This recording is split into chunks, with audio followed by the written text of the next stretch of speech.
right area is faster, but the Rebellious Fist cast is like a 2 melee interrupt rotation, and the right side has multiple of the Goliaths, which doesn't lend itself to a Moonkin very well. But you actually can outrange the Rebellious Fist. It's only a 30-yard cast, so that may be something that we're looking to see as well. All right, we'll see what these teams have in store for us as Perplexed and Obey Alliance face off in game number 1 in Spires. All right, so we see that Moonkin coming out of Obey Alliance, while we see the Hunter and the Windwalker Mage on Perplexed side. So Windwalker, as we talked about, will have a little bit more issues with those spiteful ads, but also has some tools to deal with them. And we see a pretty interesting strat here already by Perplexed and by Obey Alliance, where they just see some of the ads and just run through, pulling everything on top of each other here. So just literally pulling the whole hallway. Yeah, and using that line of sight spot at the top of the stairs so that all the casters come in without casting too much, those castigators will actually just only cast Dark Lashes until you can interrupt them in.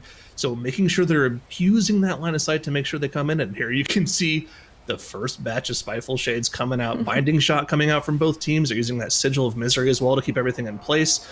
And pretty good job from Perplex. Looks like they're going to have about a 5-second advantage here right off that first pull right away. And looking at the damage meters, I don't really see too big of a damage difference here. Obviously, the Balanced Druid is going to have a better time dealing with damage, but a lot of that damage is also going to be on the Spiteful Shades, too. Yeah, I think damage difference is probably going to be more visible on the bosses, probably. Moonkins do have a lot of burst single target damage if he's playing Night Fae. Didn't see the Convoke yet, but I would assume he is playing Night Fae. This dungeon also is like a Kyrian dungeon, right? So you can pick up the spears here, but Kyrian is not usually an issue because the classes play Kyrian by default, even if you don't have to play it for the dungeon. We've seen some other dungeons where people have to play Necrolord, which usually you wouldn't play, and also Venthyr maybe. But Kyrian and Night Fae really are not those covenants that are hard to play, so that's not an issue at all here. We see multiple Kyrians, so the spear is definitely going to be picked up by both teams. And Perplexed, again, just slightly faster with this trash pack here, and also skipping the Prideful.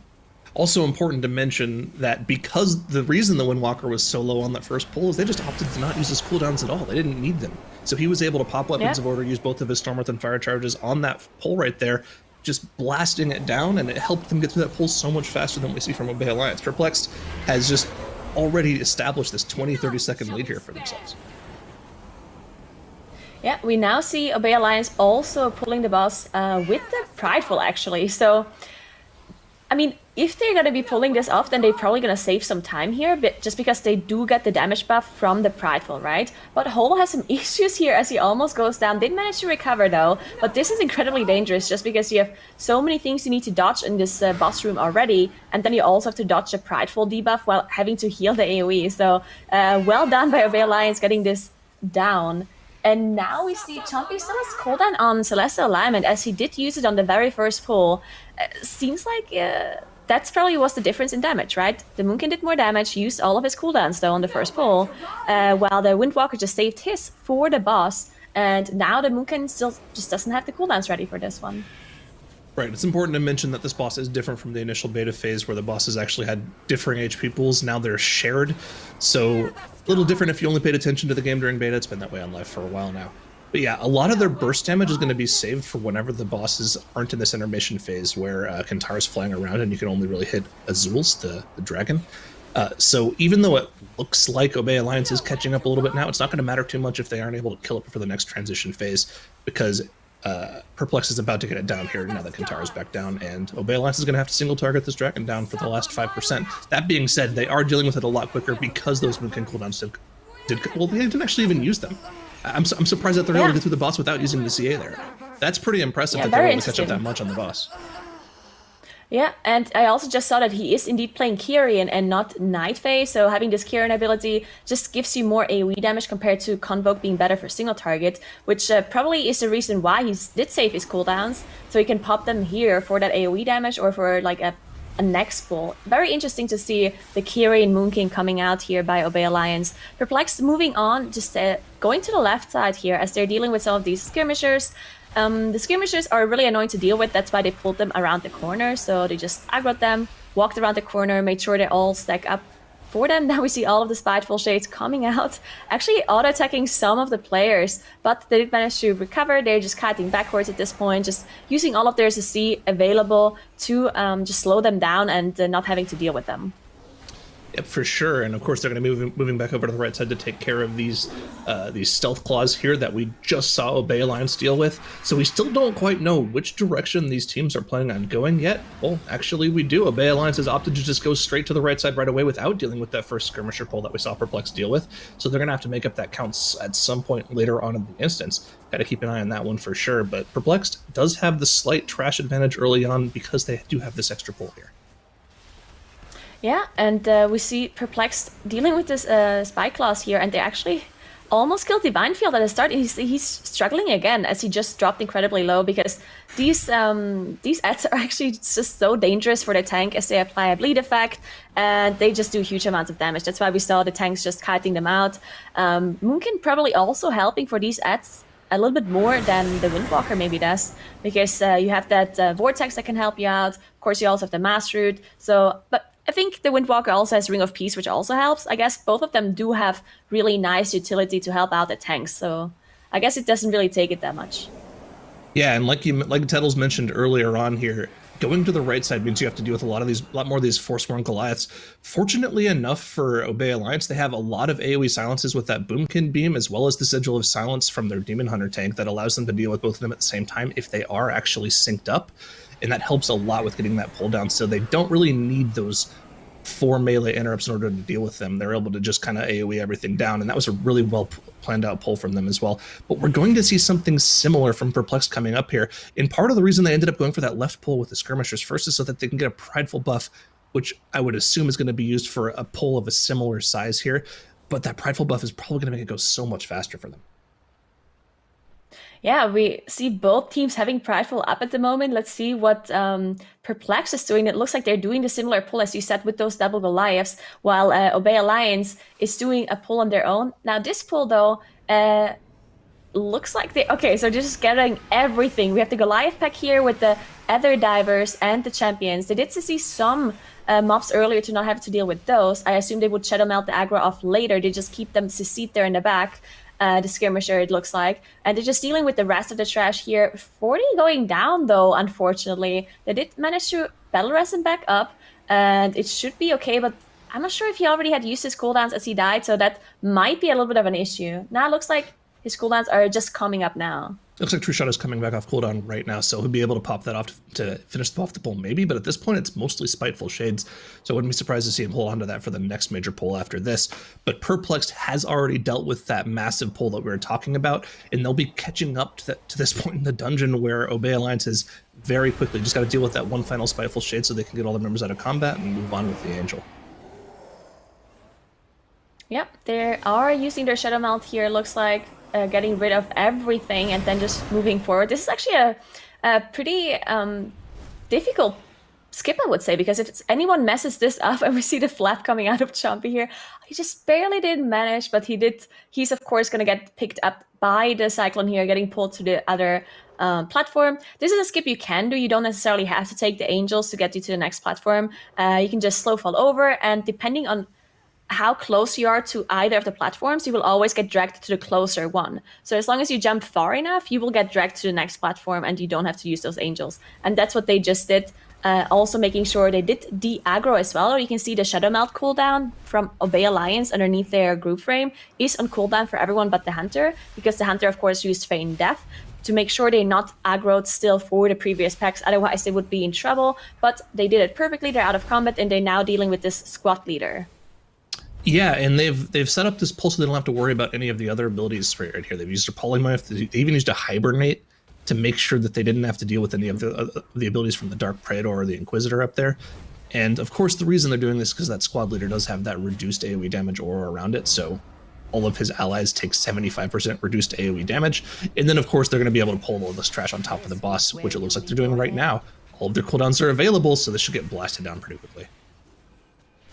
Yeah, this looks like a very dangerous pull, but this should be doable if they have all the CDs up. We see the Celestial Lament and the True Shot being used by the Hunter and the Moonkin, so it looks like it's just melting there. And we also see the bond from the Kiri and Moonkin just being used. You can see them being connected here, the Hunter plus Moonkin just share or giving each other some of their damage. That's why they line up their cooldowns as well, because of course if both of them use their cooldowns, they give themselves or they give each other more damage with that Kyrian bond, so very well done. And we also see the Mass Root come out of the Druid, making sure they don't have to deal with these Spiteful Shades. Very nicely done, using all of that utility. And now they just have to finish off that boss. Well, on the other side, we see Perplexed, slightly ahead in percentage, but they are not engaging with the boss yet. So definitely in favor of Obey Alliance at this point in the dungeon. And yeah, Perplexed is using that extra trash percentage they got earlier in the instance to completely skip that squad leader pack right before this boss, using the Priest of Mind Soothe in order to skip it without getting into combat or having to use Shadow Meld. So that's the advantage they gained. That being said, they're still behind. They do have the 2% extra trash on the board, but that's not really that much in the grand scheme of things. That's just one of the packs of hurlers right before the third boss, right? So I'm not really sure their strategy ended up being better in terms of overall time, but there's still a lot of dungeon left, and if I'm not mistaken, I don't think either of the teams have used their Kyrian Spears yet. No, I don't think I've seen a spear. Maybe on the boss, but outside of that, I haven't seen any spears. Looked like there was one being used just now as we were talking about it on that boss to just finish it off. But yeah, it's possible to see that we might not see any of those Kyrian Spears until later on when we gather some bigger pulls, because the spears are much more efficient on the trash, right? Just because they are stunned and they stop doing anything. So you can somehow enable bigger pulls that you wouldn't be able to do otherwise. So definitely interested to see what kind of spear pulls they're going to be doing later on. Now, Obey Alliance is moving on to the next platform. They are done with the boss, while Perplexed killed the boss quite a lot faster, right? Because they didn't pull any trash on top of the boss, so all of their cooldowns, all of their damage went directly into the boss, while Obey Alliance used their cooldowns to AoE the trash down, which cost them a little bit of single target damage, meaning that they just took a little bit longer for the boss overall. Yeah, and they still have to make up about 15% trash in this area. So we'll have to see what they end up choosing. They're going to be skipping this one Hellion right here. Of course, you never only want to pull one mob at a time in the MDI. You want to make use of all of your AoE abilities. So pretty much all the trash in this room should be about as much as they need. I'm just interested to see how they plan on pulling it. Yeah, let's see what they do, as the Skylark is jumping around, gathering some of the mobs here. We also have the Hunter who can help with the Misdirect. We see a Ring of Frost coming out as well, so seeing some of those adds. Now, the trash in this area is actually pretty dangerous, just because so many of those casts are incredibly difficult to deal with. And there we go, we see the Spear coming out. That's why they are unable to do this pull, because of the Spear. So they don't have to deal with any of those Justicar casts, none of the Warden casts that heal, and none of the Goliath casts that need to be interrupted. So this Spear really just making this pull possible at all. And we also see the Solar Beam coming in by Chompy here as well, making sure they're just silenced for even longer once the Spear disappeared. Yeah, and of course we've talked about the Spear, but I don't explain exactly what it does yet, or maybe we have, but just a quick refresher. If you are a Kyrian player, your meaningful choice in this dungeon is to pick up that Spear, and whenever you cast it, it does a little AoE circle on the ground, which stuns everything for about 8 seconds and makes it take extra damage too. So that's why that pull is really enabled. They do have, there are 2 spears in the dungeon that you can grab. There actually is a third, but you have to go pretty far out of your way to get it. And I wouldn't be surprised to see that second spear being used on the mini bosses up top, maybe even all 3 at a time. But while I was talking, Swagfist has gone down for Team Perplexed here, so that's going to be a death on the board. It's going to even them up with Obey Alliance and the death counter. Yeah, they did manage to get Swagfist back up, but that definitely cost them some time, as they were doing a pretty big pull and then missing out on that DPS. Not good at all. They also have to use the Engineering Rest, as they don't have any classes that can use the normal rest, so it took them a little bit longer to get him back up. And it looks like they're dropping incredibly low from that Grievous that we have in this dungeon, as well as an affix. We see Obey Alliance actually dealt with this mini-boss here, which is something we don't usually see, because that mini-boss does have a lot of HP and it does have pulsing AoE damage on the group, which can be dangerous, but it just looks like they wanted this percentage. Looks like that's something they think was worth it, and now they're pulling the boss on top of these small AoE, small HP mobs. They don't really do much as long as you see them, and now we see Perplexed also pulling the boss at the same time. So they're both at the same boss, both pulled in at the very same time, and we both have 1 death on the board now, so it's going to be completely even between those 2 teams. Yep, with just a slight difference that Perplexed needs to deal with one more trash pack before they're going up. They don't quite have the trash percentage they need yet to be able to finish off the dungeon, but they have definitely closed the gap since the second boss. And if they are able to deal with that trash a little bit more efficiently at the top, they can definitely make up the difference. I actually didn't see whether or not Perplexed went for the same strategy of using their Kyrian Spear on the trash like we saw from Obey Alliance. If they do have both of their spears available, they'll be able to deal with that mini-boss pull up top a lot quicker than what Obey Alliance should be able to. They could still be pulling some trash on top of the boss, maybe, to get the last percentage that they need before they go up, right? And it looks like they might be doing it as they're going closer and closer to this trash group. And that is very efficient. There we go. They did pull it on top of the boss in one of those downsides, but you see Divine Field dropping incredibly low. This boss is doing a lot of damage, so having this on top is very dangerous, but he did use the spear now, so they used the spear for this very moment, and this is a very efficient strategy. I really, really like this, getting trash on top of the boss, using that spear, helping out, and you also have the damage increase on the boss, because this is the intermission phase, the drain phase, where Orifrian is out of energy, and they basically just channel and make sure they get the orbs back to regain that that energy, that mana. And during that phase, they take more damage, so it's definitely a very nice strategy to have that spear used and the trash there at the same time, because you're cleaving off the boss. So good strategy by Perplexed, really like this. And that entire strategy of using the spear with the boss has completely caught them up and even propelled them ahead of Obey Alliance. They are now ahead on trash percentage and ahead on boss percentage. Perplexed has completely made up the difference from before. It's insane. I mean, that's a really cool strategy. Yeah, I think this is actually exactly what they needed to catch up, and now they're completely even. I mean, look at the HP of the boss and look at the trash percentage. Both of them are done with trash. The only 3 trash mobs left to do are the mini bosses upstairs before the last boss, and they're killing the boss at the very same time. This is so incredibly close between those two teams, and as we said on the time trials, those two teams were number 2 and number 3, and with only 6 seconds separating those two teams. So these strategies are both incredibly close, and any sort of mistake or any like small thing can really make the difference here. Oh, you see what I'm seeing. Perplexed is I am dealing with a seeing that. prideful mob, whereas Obey Alliance did not. Are they going to be going for all 3 mini bosses at the same time with their second Kyrian Spear? That's the only reason I would see them dealing with this prideful mob. That's got to be what it is. They even just decided to completely commit to sitting down, letting their healer get a full mana bar for this, so they didn't have to pop any cooldowns here. That could be the difference here in this dungeon. Yeah, so there's a possibility that you can actually pull all of the mobs, all of the mini bosses on top of each other, but it's incredibly dangerous. And we actually see on the side of Bay Alliance is doing it too without the Pride mob though. So they didn't deal with the Pride mob, and they're still pulling all 3 together. If they pull this off on their side, then they're definitely going to be ahead, because Perplexed just took so much time dealing with this Pride mob. That being said, that 30% damage buff is going to help out. Now, they're probably only going to get about half of the buff, the 30 seconds of it or so, just because of how long that Angel RP is. But still, having that buff and stacking it on top of the Kyrian Spear damage and having the Bloodlust committed to it as well, I believe we also saw that from Obey Alliance, is just going to help them nuke this down. And look at these trash mobs' health, already down to about 50% on all 3 already in this initial burst. It looks like Obey Alliance is struggling a little bit because they're just out of damage at this point, right? They didn't have the Pride buff. They did use the spear and everything, but at the very end, the last 20%, Holo going down. They do have a battle rest. They need to use it immediately before Chompy goes down as well. Chompy's just so incredibly low and he goes down. This might just be a wipe as they're so low. Okay, they did manage to finish them up, thankfully. But yes, the Prideful is going to spawn and they don't have a rest available. They only have the Hunter Vibe and the Demon Hunter. They're going to have to get out of range of this, go to the other side of the room. Both of them are going to have to Shadow Meld. But are they going to be able to get a res on their healer here with those Spiteful Shades there? And no, I don't can they? They have to release. That Pride has a big aggro radius. Looks like they are getting the reses off, though. But that being said, with all that going on, Perplexed has already dealt with the trash because they had the Prideful mob and the Prideful damage buff available. They were able to get through that trash pack a lot quicker. Didn't have the stacking damage debuff stacking up on them as much as we saw from Obey Alliance, and they were able to get through that trash pack with literally no issues whatsoever, which allows them to get straight onto the boss afterwards. Why did Ryzen just jump off? I'm trying to think.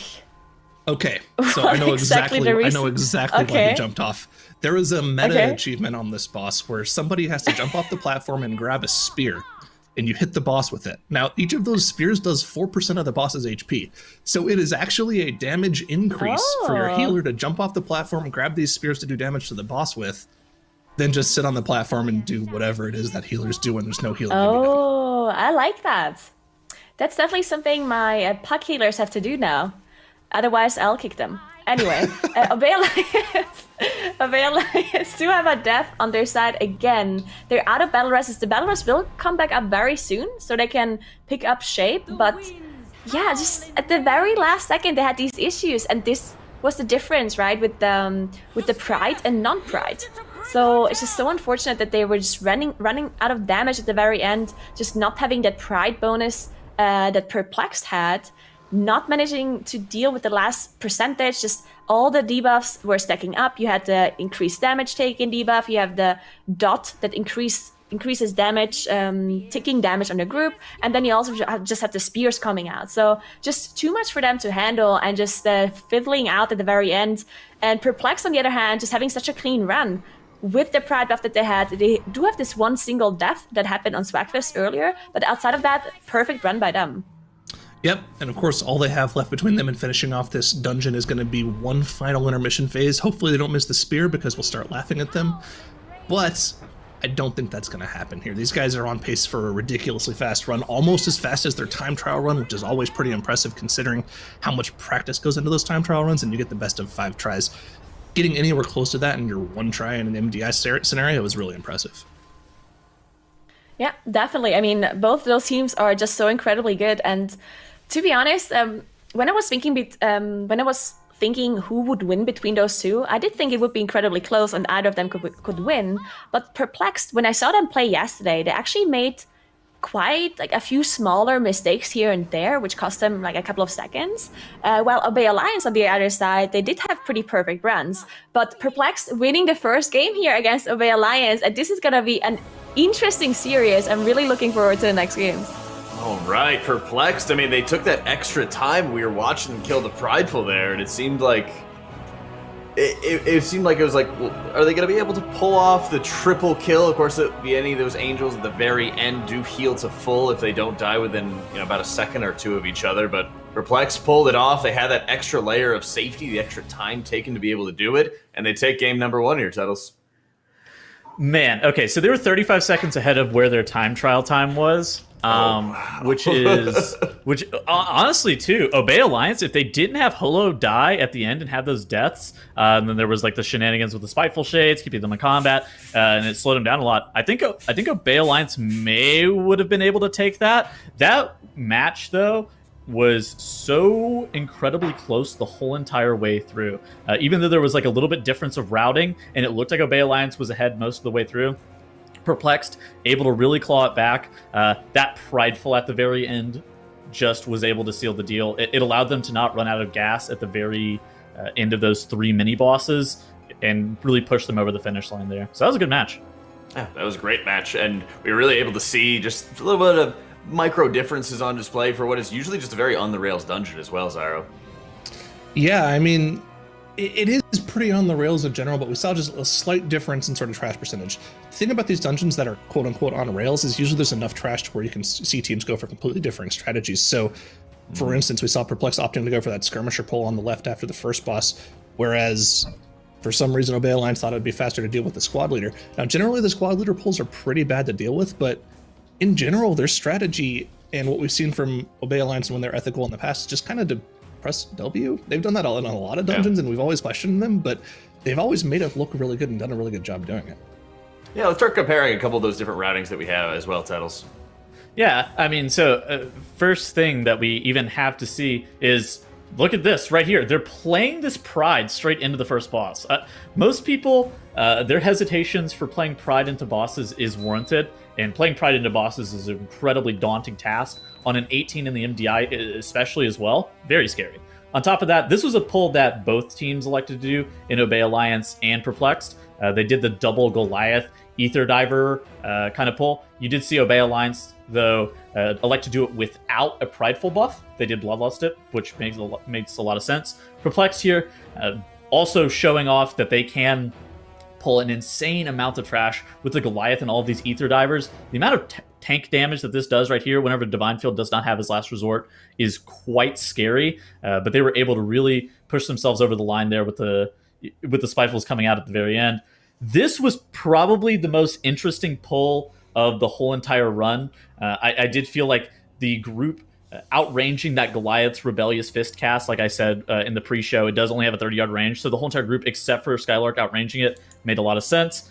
Then Perplexed is right neck and neck with Obey Alliance. They're killing Ophiron. I think the boss died virtually the exact same time. Then Perplexed elects to go grab the Prideful buff before they make their way up towards the triple Angel pull, which pushes them over the line like we were talking about at the very end. Ryson, of course, also on the final boss, elects to jump off and grab that meta achievement stuff, where instead of Obey Alliance, they were having a couple issues. Just the bosses were at 5% HP. They have to die within 4 seconds of one another. Otherwise, there's going to be major problems. And it's like they just ran out of steam. And it's a very unfortunate situation because that was actually so incredibly close. And I hope that we see something very similar from the Plaguefall in the next match. Yeah, and that's going to be one of the biggest things is maybe 2020 hindsight, we look back, we're like, oh yeah, they really should have dealt with that Prideful, or they really should have had those resources. But if they pulled it off cleanly, it saves them a ton of time. So I'm curious as to look at how consistently you're going to be able to do it without the Prideful, or whether they start kind of adjusting their strategy as well, Nagura, because, we're able to see it from our point of view, but we always have sort of high rolls and low rolls from these different teams. In this case, for example, Perplexed 30 seconds faster than their time trial runs, Yeah, I think this is one of these risky things that the teams do when they play a time trial map, right? So we've talked about this before during time trials. You try those incredibly risky things to make sure you do the dungeon as fast as possible because you have 5 tries. Now, in the tournament, you only have 1 try, right? So sometimes you see those teams maybe take a risk that they shouldn't have, and then they just lose 5 minutes of time because it was like they just used everything to get this done. But this risk that they took here, I think it probably worked out for them a lot in practice, and they were just missing a little bit of damage. It wasn't even a lot that they missed. It was really just like a slither of HP. So I do think that this is a risk they were willing to take, and it just literally didn't work out today, which just happens. Yeah, and it becomes even more risky if you don't actually kill the angels at the end in the spear buff as well. So they have to just perfectly make sure they're taking the extra time that they need to be able to DPS them all down equally. But let's start talking about Plaguefall as well, Zyra. We've seen a couple teams playing through this so far. Some incredibly large pulls. The priests are pretty much in charge of dealing with all of the explosive, and they got a lot of responsibilities too. Yeah, and Obey Alliance has a pretty tough mountain to climb here because we saw a very fast, relatively clean run from Perplexed yesterday in Plaguefall. They had about a 20.5 minute time, which seems pretty fast considering the length of this dungeon and how difficult the bosses can be. But again, we've talked about this all the time. Obey Alliance is another one of those battle-tested teams that is incredibly strong, and we've only seen them get better throughout the past 1.5 years or so. So I wouldn't be surprised to see this one also be incredibly close near the end. Absolutely, and tyrannical ranging explosives is going to be what these teams are going to have to deal with, and we've already seen a lot of groups start struggling with some of these bosses as well here, Tettles. Yeah, and I mean, the bosses in Plaguefall are absolutely no joke. I think the biggest one that we saw a lot of The problems with... unmute button on Mr. Tettles. Tettles? Am I muted? Where am I? Oh, was I muted in... okay, so I wasn't even muted in VMix. I'm so dumb. Okay, well... okay, anyways, well as I was said. saying, the biggest issue that we're even seeing is the Globgrog boss. I don't know how I got muted, but the biggest issue that I'm seeing was the Globgrog boss, which is the first boss of the instance. We saw a lot of risky strategies of how teams are doing that room because they don't want to pull the slimes. So they're pulling Globgrog off to the side and then just like CCing the morsels, but because it's an 18 tyrannical, sometimes those morsels get too close and end up connecting with the boss, and then you end up having to wipe. We saw that from a couple of teams yesterday. So making sure that you were consistent with the first boss, I think, would be the biggest daunting task. Obviously, Margrave, the final boss of the instance, has a lot of group damage, but as long as you have an adequate number of dispels, it should be okay. Yeah, we'll be able to get through it. And we've seen so many teams running with the Windwalker as well, Naguros. They are going to be able to have that poison dispel. They have an extra disease dispel. And we've been able to look at how well a lot of these guys have been able to manipulate a lot of the explosive enemies that are throughout this dungeon. So let's see what they got in store for us as game number 2 between Perplexed and Obey Alliance gets underway. All right, yes, I'm really excited for this one. We did see Perplexed play this already, and Perplexed actually had the fastest time in Plaguefall that we've seen this tournament yet. So Obey Alliance we haven't seen yet, so I wonder if they maybe took some stuff that Perplexed did yesterday and maybe copied it, because Perplexed did some very interesting things where they were backtracking a lot because they wanted to have proper timings with the Plague Borers, which is the explosion that leaves a dot behind. So they were using that a lot to their advantage, and they were also skipping a lot of pride buffs. So let's see what Obey Alliance does here, and let's see if Perplexed changes anything, as they're both start to do something very similar. They're both engaging these neutral mobs here on the left side. Yeah, I wonder what the reasoning for that is. Are they like getting souls for their tank or something? So he's a little bit tanky while he's grabbing these up. I'm not really sure. Demon Hunter tank is not one of my biggest furries, but whatever. It doesn't really matter too much. We're getting now into this giant quad pull for both teams. Bloodlust has popped for both teams. Both tanks will actually just now meta being popped for Skylark. But the trash is all dying at the same time. Got to keep an eye on those raging scenarios too. That's a lot of damage going on your tank, but they have the Ring of Peace coming out from Windwalker Monks on both sides, so their tank is going to be able to kite.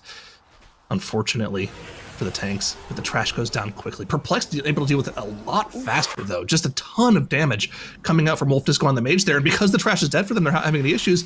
But Obey Alliance looks like they're about to have a full team wipe here. The trash just not going down for them. What went wrong? This is not looking good. There's so many people going down. It looked like they were running out of damage once all of the mobs started to go into just raging range. Maybe there was some CC missing that didn't manage to get the tank away from it. Also, one thing to note that looked like Skylark was kiting a little bit earlier, while Divine Field was just standing in there, somehow managing to stay alive. And this is something that's incredibly important because, yes, your tank can start kiting, but whenever your tank starts kiting, the mobs are spreading out. You don't have the same amount of damage anymore on it. People need to help you by using their utility to get the mobs away from you, and everything just falls apart because the mobs just don't die anymore. And it looked like that might have been the issue for them. They were just running out of damage. The tank needed to kite. There were explosives spawning all over the place, and they couldn't deal with the explosives anymore, and they just went down. So very unfortunate for them. But on the other side, Perplexed, 0 deaths, no issues whatsoever. They're pulling a Globgrog here onto their side. We've seen this before by them, where they're basically just skipping the whole area. They skipped the Prideful as well. It is still back before this whole boss area. They just ran through, Shadow melted off the aggro from the Prideful, engaged this boss here, and then after this boss is down, they're gonna backtrack and kill this whole trash room, which I still don't necessarily understand what this reasoning behind it is. Like, I'm not sure why they do the boss first and then the trash after, but it might literally just be some cooldown timings that are lining up better if they do it this way. Yeah, it's got to be cooldown timings. I think you're right on that one. And this is just business as usual. It's the same strat as yesterday, albeit with less deaths from random skip deaths. They had a few deaths here in their run yesterday. Yeah, 0 deaths on the board for Perplex this time around. But yeah, it's just the same pull. I mean, they're doing the exact same strategy. Those slimy morsels are getting into the boss. The boss is healing a little bit when that happens, but they're able to beat the second slimy smorgasbord, which is the real danger here. Actually, spoke too soon. Second one spawned here with the boss at 25%. They're going to have to find a way to deal with that. Yeah, we saw Rising go back, use the Shining Force to push it back a little. We do see the in cap on the other one, so they don't really have any great CC that they can use anymore at this point, but the boss is about to die anyway, so they can just use smaller CCs. We see the Fear Sigil being used for the smaller slimy morsels coming out of Divine Field here on the Vengeance Demon Hunter, and the big one also got Fear Sigil, so well done by them. I think Ashan even gripped it in, so they were all stacked up, and then he could use the Fear Sigil. So well done using that utility by the DK and the Vengeance Demon Hunter to make sure the boss is not getting hit by any of those. Yep, very clean from them. Not too many issues whatsoever. And like you said, there's not that much room for them to move around there. So the slimy morsels are going to get into the boss. As long as they have that CC chain there in order to deal with that second large ad, they should be totally fine there. And they've got it down pat. No major issues for them there. And yeah, same thing as yesterday. They're going to be moving backwards in the dungeon, proccing their second Prideful here. by pulling an entire extra pack after these slimes in the middle of Cloudgrog's room, and then they'll be moving on with the rest of the dungeon. And this allows them to skip pretty much all of this middle section of the dungeon before moving on to the second boss, and just lets them set up their cooldowns better for later on. It's very interesting how they've chosen to route themselves through this dungeon. Yeah, definitely interesting, but they are utilizing a lot of these plague borers, of course. The plague borers, they do explode, and they also do friendly fire damage. The initial explosion is not actually the most relevant thing, but they also apply a dot afterwards onto all the ads that were hit, and the dot ticks for a lot of damage. So they're really looking to apply that dot. Unfortunately, it doesn't stack, so Swagfist going down. So a little bit of an issue here for them, as all of those mobs were raging at the same time. They looks like they did use a battle rest, so definitely using that to make sure they can skip this prideful, because the last time they did try to skip it. Looks like they're trying it again. So yeah, some issues here, but they should be able to recover. Yeah, it's important to mention they did have to use the battle res there because the Prideful was spawning and they had no way to get an out-of-combat res there very easily without costing them a lot of time. So they'll have to drop aggro here. And yeah, just now all the Shadow Melts were used. The Invis actually coming out from Wolf Disco instead of the Shadow Melt because that was on cooldown from previously. And yeah, only the 1 death this time around rather than the 4 deaths, it seems. Bryson going down at the last second. It is actually so incredibly good that they have the Windwalker here. Otherwise, they wouldn't have an out-of-combat rest, and they don't have any combat rests anymore. And Ryzen cannot release because he can't get past the Pride mobs, right? Unless you have an Invis Potion or something like that, and a lot of movement speed. So good that they have the Windwalker here, getting the healer back up as they're now moving forward. We see Obey Alliance, they did deal with the first boss now, but this first wipe just cost them so much time. They're 20% trash behind at this point. And we also have those deaths, of course, which is also a big difference in seconds as well. Those 15 seconds in favor of Perplexed, but they're trying to get back there. And they're still, this dungeon is very long, right? Perplexed could also make a mistake on their side, which just means that the Obey line still has a chance to catch up in case that does happen. Yep, for sure. I mean, the dungeon is long, and almost all of the trash and bosses for the rest of the instance can be very difficult to deal with, and one slight mistake can cost you your whole team wiping. So they're not out of the woods just yet, but we have seen what Perplexed is able to do in this dungeon and other dungeons for that matter. They're very clean. They're very practiced. They've been looking like one of the best teams in the tournament. So I'd be very surprised to see them make a massive mistake that would cost them the dungeon at this point. Even going as far as to just split up these plague borers to have one of them pop on each of the tentacles while they're CC'd. Just perfect execution like this is what sets this team apart from some of the lesser ranked teams in this tournament. Yeah, very well done. Unfortunately, we see Obey Alliance having some more issues on their side as they had a full team wipe here on this trash group again when at the very end. They always seem to be having issues once all of the mobs are in this raging range. They all start to do more damage. There's explosives that you have to deal with, and you just run out of damage to deal with them, and it's just too much for them to handle. So again, another wipe coming in for them. They're up to 9 deaths, 45 seconds penalty at this point. And yeah, it's just really not going well for them today in this Plaguefall here, where Perplexed is doing an incredibly good job. Looks like they're pulling a lot of trash here together. Looks like they're pulling all 3 trash platforms here in this room. So want to see, I think, on the slime, because the congealed slime does put damage reduction aura on all the mobs around them, so they don't want to put that one into the group. We see all of the offensive cooldowns being popped, at least the mage's ones, that's all they need. That is basically all of their AoE cooldowns. So yeah, this pack just melting by Wolf Disco's damage. Yep, that's the power of the Fire Mage, and you have that on a 1-minute cooldown, so yeah, Yeah. That's just kind of how it goes. Now, of course, we saw the same strat from them yesterday where they'll pull this Prideful up into the mini-boss and use those Plague Borer ads to nuke it down with the mini-boss as well. If I remember properly, I think my memory is correct. Yeah, Divine Field going up to pull it right now. And yeah, this is just another efficient way to deal with both this trash and also have the Prideful buff available for the boss without committing any major cooldowns to it. That way you can just burn through everything on the boss without having to worry about too many of the mechanics. Yeah, it is decently dangerous though, because there's a bunch of AoE damage coming out, there's a bunch of things you have to dodge at the same time, and a lot of tank damage by all of these poisons that are being applied by the Plague Borers. Thankfully, they do have that Dispel from the Windwalker, helping out once in a while whenever they need it, and of course they also deal with explosives as soon as they can. Now, this last mob there just wasn't dying, and it was raging at the same time. Swagfist going down, unfortunately, at the very end. But Ryzen immediately casting that Mass Rest as soon as they're done with that Pride.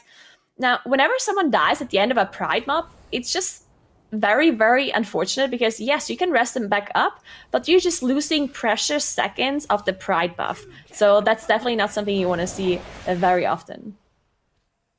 Yeah, and of course that's important to mention because they do have to deal with this congealed slime still, so that's another 10 or 15 seconds of their Pride buff gone before they can completely burst on the boss here. And of course, they don't have to worry about the first bomb because as we saw from their strategy yesterday, they're just going to sit inside their home. They're just going to pop an AMZ, stand inside that, and not worry about the bomb while they burn the boss. So they pretty much just get full single target damage on the boss. But unfortunately, because of that death, they're just going to have 10 seconds left of that damage amp while they're doing it. Yeah, hopefully they do manage to pull the timer anyway, because as I remember correctly, on the last platform, they're basically just focusing the boss, ignoring the Plague Bomb as well. But on the last platform, they can't let the bomb explode anymore because they're running out of defensives at that point, right? Because they're using their Disc Bubble, their Pain Sap, and all of their immunities for this explosion here. As you can see, they're ignoring this bomb, they're just letting it explode, using their AMZ as well, making sure everyone stays alive. But on the third platform, they can't have the bomb explode again, because at that point, they're, of course, out of the defensives. So the last platform just needs to be DPS'd through. They need to kill the boss before the bomb explodes. So let's see if they can make damage, but they do have the combustion ready in a second, so they should be fine. They should be totally fine. The combustion coming up. They do have only they don't have the weapons of order, but they have the army that did in the dark transformation, which should be more than enough to get through this last 30% of the boss when he jumps away. And they're also getting a little bit of that milk damage here while he's doing this jump phase as well, so he'll be even lower than he normally would be. Yeah, and we do see Obey Alliance on the other side is trying to catch up. I mean, they're doing the trash in the same boss area, right? So they're caught up a little bit, considering that they have 13 deaths on the board. They're pretty close to Perplexed still. It is the whole boss difference that they have, but if Perplexed makes any sort of mistakes, they are still there at least. So it's good for them that they just keep on going. Hopefully no more mistakes on their side, as Perplexed is now moving on after this boss. They did manage to beat the explosion timer on that blob, so didn't have to deal with any of those, just nuking the boss. Of course, the congealed slimes are also just being CC'd by them as well. The congealed slimes on the boss that are spawning are also having that aura that reduces the damage taken by nearby mobs and also bosses. So they just use the Shining Force from the priest to get it away and use any of those disease that they have, so they don't have to deal with it at all. And now we also see them skip some of those tentacle mobs, which are really annoying to deal with and very inefficient, because the tentacles, they can't be moved, right? So it's really hard to get some efficient pull with them. That's why we see the skip here, and they're just dealing with this middle platform.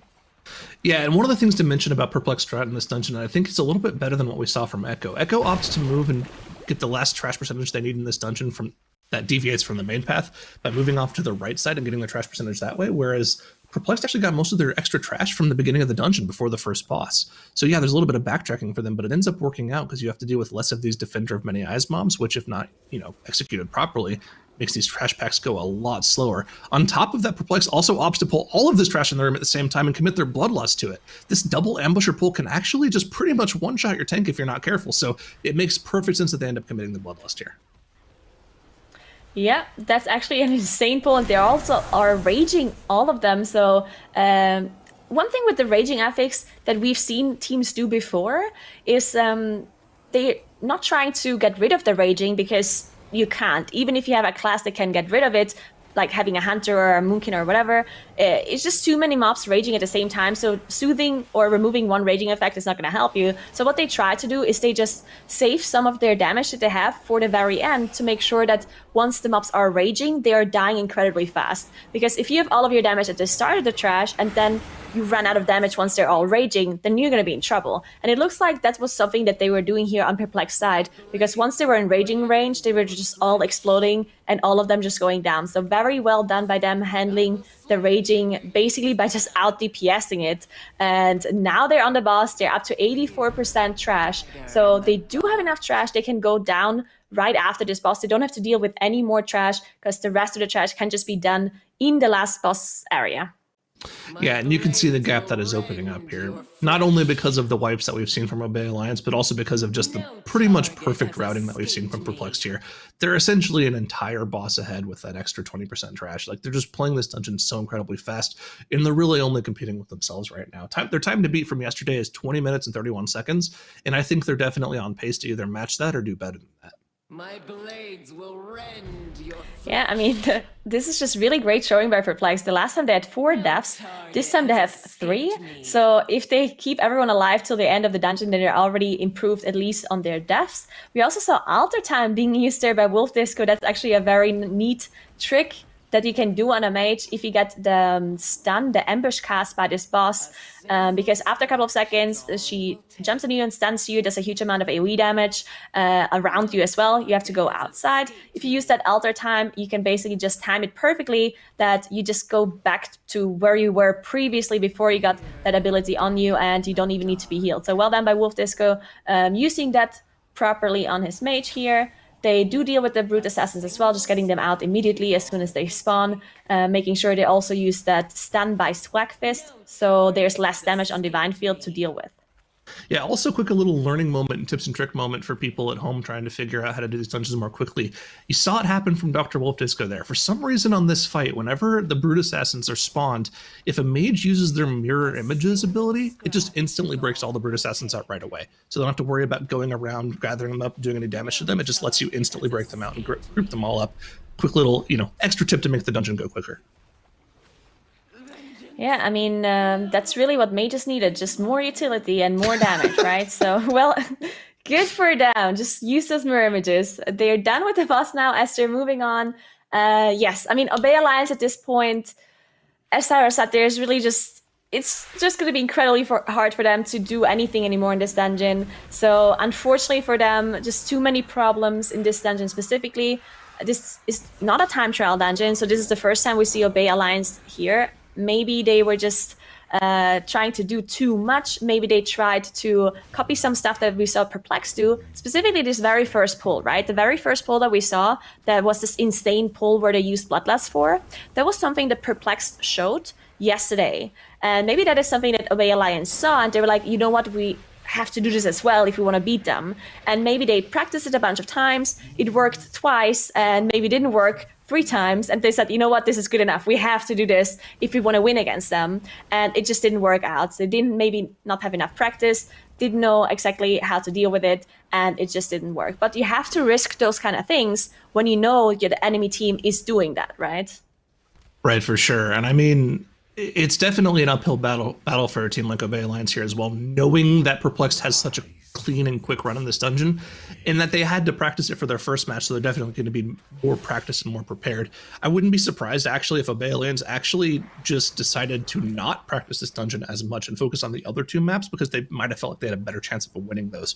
There's definitely a way that you have to allocate your time in order to actually be able to efficiently practice in these dungeons, because these teams are only given the maps to practice before the weekend, 2 days before the weekend. So you have 2 days to practice those 5 matches on the affix is given.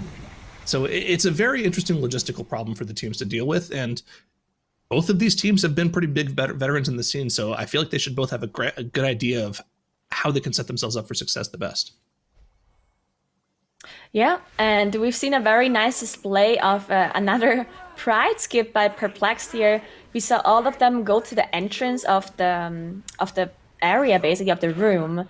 There was 1 mob alive, and they knew as soon as they kill this mob, the Prideful is gonna spawn. And Pridefuls always spawn in close proximity to a random player of the group. So you see sometimes the Prideful is spawning really far away from your tank or from the rest of your group, because one person is just standing all the way in a corner, and that's because it can spawn on any player randomly close to them. That's why all of them walked to the entrance of the room, making sure when the last mob died that everyone is far away. So the Pride mob spawned there, then they were all charging away, using their movement abilities, and then shadow melting off the aggro, so they don't have to deal with this Pride mob at all. Because for this buff specifically, the Pride buff is just not very good, because she just goes down after a 33% on the boss, and then she just basically is unattackable, so you're wasting half of your Pride buff. Right, and it's not like the Prideful buff is really going to help you. Well, actually, no. I was about to say it doesn't help you dodge the tentacles, but it does give you a move speed buff, so it would help you dodge them. That being said, if one of these players were to get hit by a tentacle in the middle of the MDI competition, they would be subject to lots of laughter from not only the 2 casters, but from both the analyst and the host, who are also listening in and still have their mics active. So, yeah, it'd be very interesting to see that. That being said, both Bubble and AMZ being used on this Infectious Rain here. Pretty interesting to see both being committed to this middle of the phase 1, but I assume they're gonna have a lot of cooldowns available for the last phase. They'll have the Army of the Dead plus probably the Mage Combust as well. Yep, and the cooldowns from the Windwalker Monk, so they're not gonna really need any of their major cooldowns for the next phase. Yeah, they should be fine. The only issue that can cause some problems on this fight is explosive, right? Because you have those small little adds spawn all over the room, and sometimes you might just be very unlucky and you get a bunch of explosives spawning very far away. But we do have the Disc Priest and the Mage who can kill the explosives even if they are far away, so it shouldn't be a problem for them as they're just dodging the last tentacle sequence here, making sure they are safe and dealing with some of those devoted adds. One more thing is that those devoted adds, sometimes the tank has a really hard time getting aggro on them, so that's something they have to deal with as well. But I'm pretty sure those players should be fine, and they know that they can't go close to these devoted adds if the tank didn't manage to get enough aggro. And they're now burning the boss the last couple of percent to make sure they're beating Obey Alliance here in this series. And boss is down, Perplexed winning the series 2-0, and what a run by them. Wow, well done. Really has been, and Perplexed just continuing to show either that number 2 seed, why they want to be chasing after Echo as hard as they have been doing for just years now. But on the side of Obey Alliance titles, I think they just really started faltering. It just, something was, their mojo was not right on it or whatever, but they just seem to continue stumbling through this dungeon. I mean, this dungeon is incredibly hard, and I think it's like one of those things that once you start faltering at the very beginning, one mistake turns into 2 mistakes, turns into a bunch of other pacing issues because your general pace of the dungeon is just going to be off. Plague Fault is definitely one of the most intense tank damage dungeons.